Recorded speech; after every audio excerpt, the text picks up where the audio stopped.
Ça veut dire Dieu entend les paroles. Lis-moi Habakkuk 2, verset 3. Habakkuk 2, verset 3.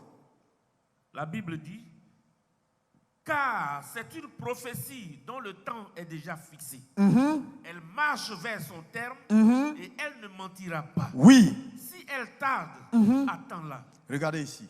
Il dit, quand Dieu parle, quand Dieu dit, quand Dieu annonce, c'est une prophétie qui est certaine.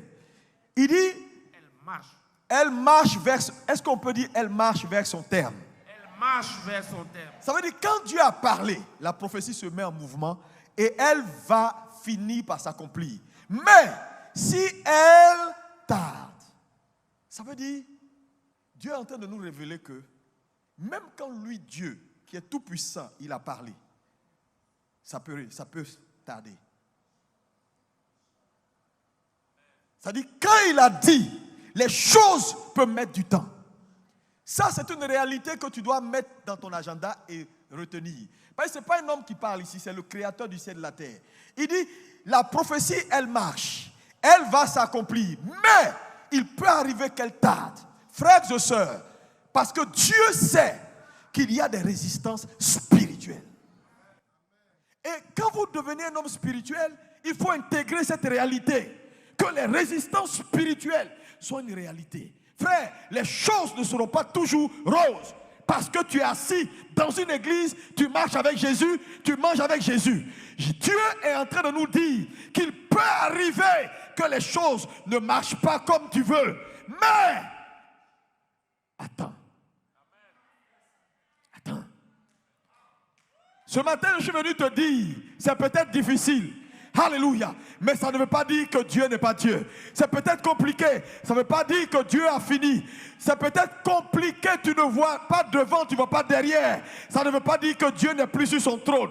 Il dit les choses peuvent tarder. Mais même si elles tardent, elle a la bonne attitude.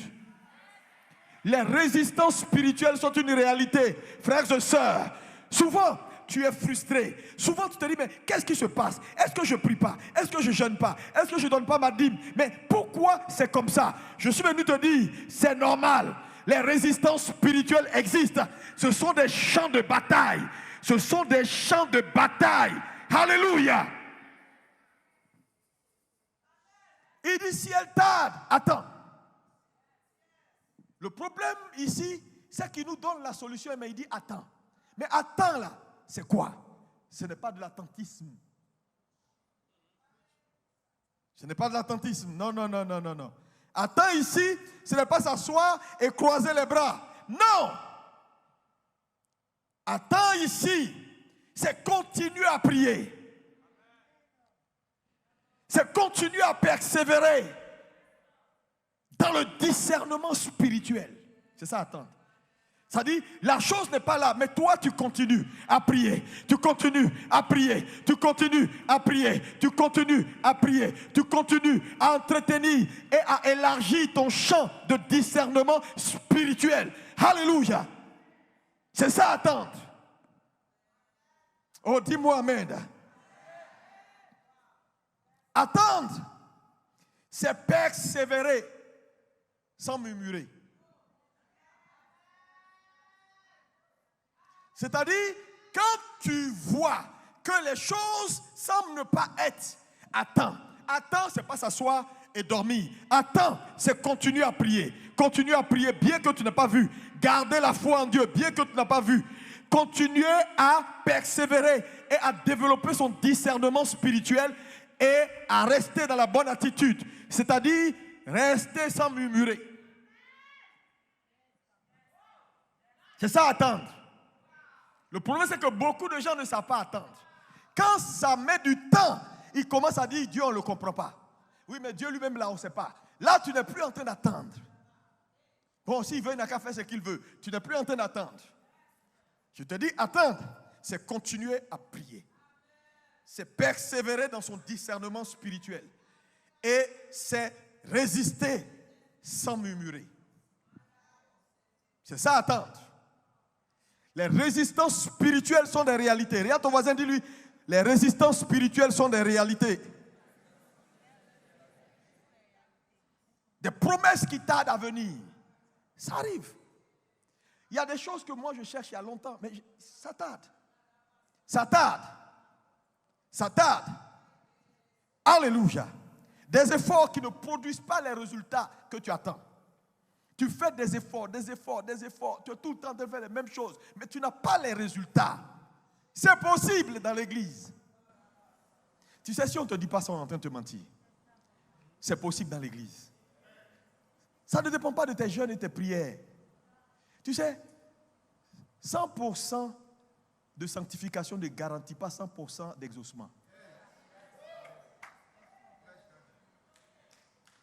Daniel, là, c'est un homme spirituel dangereux. Ce qu'on dit de Daniel, ce n'est pas petite affaire. Là, on l'appelle, il a l'esprit de Dieu. C'est un homme éclairé. Mais malgré cela, il a fait face à des résistances spirituelles. Vous savez, c'est très facile de dire, oui, bon, ça ne marche pas pour lui parce qu'il est comme ça, il est comme ça, il est comme ça, il est comme ça. Non. Les promesses de Dieu sont puissantes. Mais en même temps, comprends que la réalité des choses spirituelles, tu ne peux pas les comprendre sans intégrer les résistances spirituelles. Oh, que ton amen soit fort. Alléluia. Des destinées bloquées, malgré les efforts. Tu pries, tu travailles, tu fais, tu donnes ta dîme, mais tout est bloqué. Tu te dis, mais qu'est-ce qui se passe? Mais je connais le Dieu que tu sers. Dans Jérémie 1, verset 19, il dit, ils te feront la guerre. Il n'a pas dit, il est possible. Ils vont te faire. Mais, ils ne te vaincront pas. Oh my goodness. Ils te feront la guerre, mais ils ne te vaincront pas. Car je suis avec toi pour te délivrer, dit l'Éternel. Oh, est-ce que tu peux lever la main et déclarer que vous me ferez la guerre, mais vous ne pourrez point me vaincre. Par la langue un instant, alléluia. Les bracoti Maria Baka. Ils vont essayer, mais tu auras la victoire. Ils viendront contre toi par 1000 chemins. Ils s'enfuiront devant toi par 100 000 chemins. Je dis, ils te feront la guerre, mais la victoire sera certaine. Pourquoi? Parce que le Dieu que tu sers est un véritable Dieu, est un grand Dieu, le Dieu tout-puissant qui a la capacité. Jesus. Frère, c'est ça la réalité des choses. Ils te feront la guerre, mais ils ne te vaincront pas. Alléluia. Alléluia. Je ne sais pas, qu'est-ce que tu attends? Qu'est-ce qui t'a découragé, asseyez-vous? Qu'est-ce qui fait qu'aujourd'hui ta foi est devenue bizarre? Tu viens à l'église, mais il n'y a même plus de... Ça veut dire, tu as perdu de ce premier amour. Parce que je vois beaucoup de gens, tu as perdu ton premier amour. Tu dis, l'affaire de Dieu, là, c'est devenu la routine. Oh, on va aller faire comme ils ont dit, oh, on va chanter, on va faire... Oui, frère, Dieu n'est pas un homme. Dieu n'est pas un homme. Sa parole est oui et amen. Est-ce que quelqu'un peut me dire amen ce soir ou ce matin? Alléluia. Sa parole est oui et amen.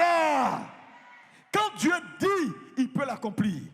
Mais il faut toujours intégrer les résistances spirituelles. Oui. Dans les affaires humaines, tu ne peux pas faire tes calculs sans intégrer Satan. Dans les affaires humaines. Parce que Dieu lui-même a fait le constat qu'il est là-bas avec vous.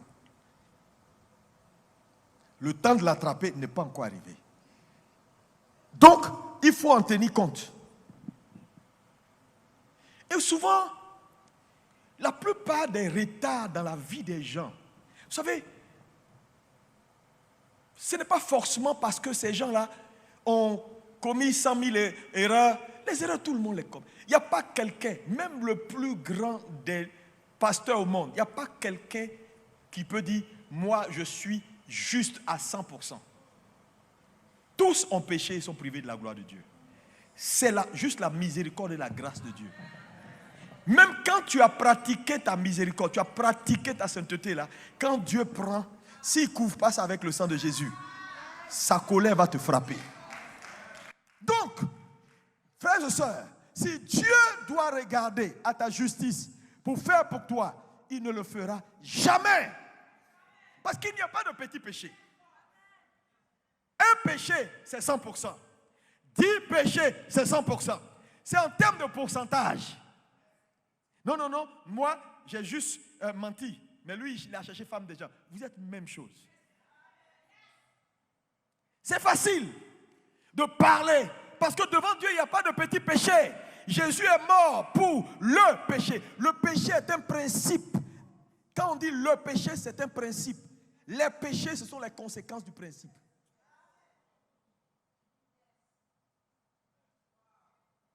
Et donc, pour Dieu, c'est le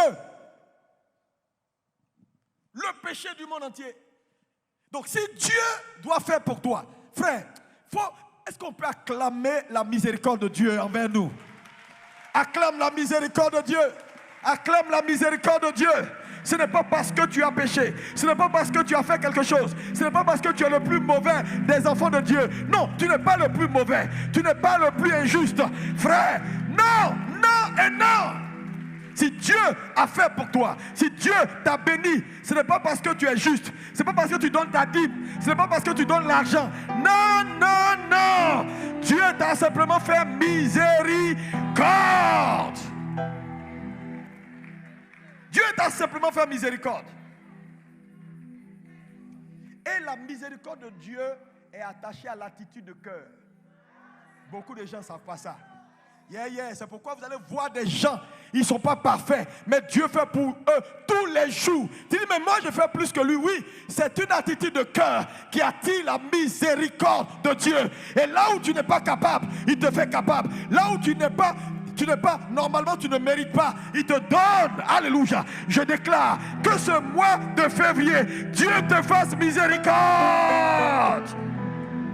Que la miséricorde de Dieu t'atteigne. Nous avons trop de pharisiens dans nos églises qui croient qu'à force de faire, ils peuvent mériter et acheter la miséricorde de Dieu. Tu te trompes. Tu te trompes.